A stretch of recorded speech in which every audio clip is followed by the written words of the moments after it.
Alrighty, so this is our microcosm project. We're Team Campis, Ali, Sheena, Carrie, Akua, and Isabel. And we're going to give you a little bit of a tour as to where we got our plants and then show you how they ended up growing. So here we are at the site of where we got our plants from. And we got our plants from two places. The first, which you're looking at right now, is the wooded hillock. And from there we got two samplings and some understory.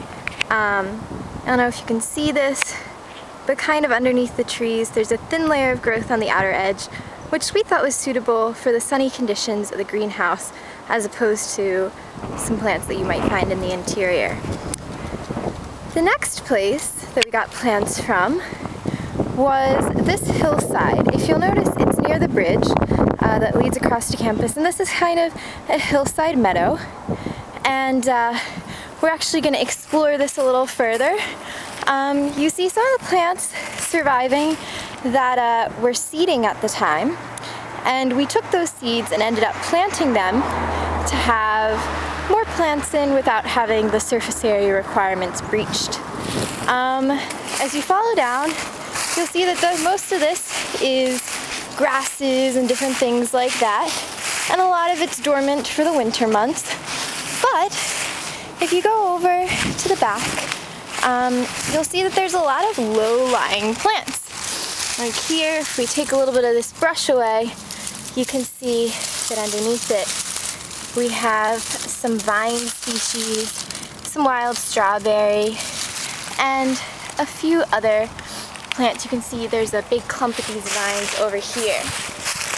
And these ended up proving to be very useful to us because they spread. If you can see here, this meadow area is fairly large, and as they've been doing construction in this area moderately recently, we knew that they had to have a short successional period or time until maturation, which made them a good plant for us. Now we're gonna go back to seeing how ours ended up. And if you look here, this is our first, the sun's kind of out. This is the first stage that we had. And you'll notice there's a lot of bare ground there, and you have our vine species kind of in and around here.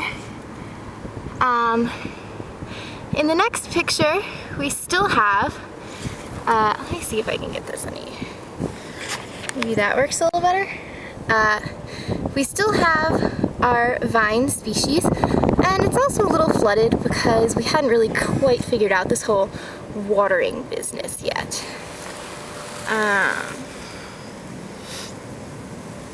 The next picture is taken and things are starting to grow in. Now the one thing I forgot to mention is this plant is one that we found in a sidewalk crack, and it actually kind of served as our keystone species for the first couple weeks. It kept everything together when the hydrology was really fluctuating, because as an impermeable surface with very not a lot of soil media for it to stay in, it had a lot of fluctuating moisture in its original habitat. Here you can start to see that our planted seedlings are growing in, and they get bigger and bigger and bigger until we start kind of developing a canopy here, and then there's these species that are lower lying. And that continued to go and grow until we got to our final week, where our species that we had taken from the meadow and also from the understory had really taken off and actually overshadowed some of our other plants, and we were getting some competition. Unfortunately, the project didn't endure long enough for us to see how this stage of succession would play out, but we do know that now we have a plant that's growing over the edge of the box, and there's no other barren soil for it to grow into, so there's going to be some competition. And that's it. Hope you enjoyed this video.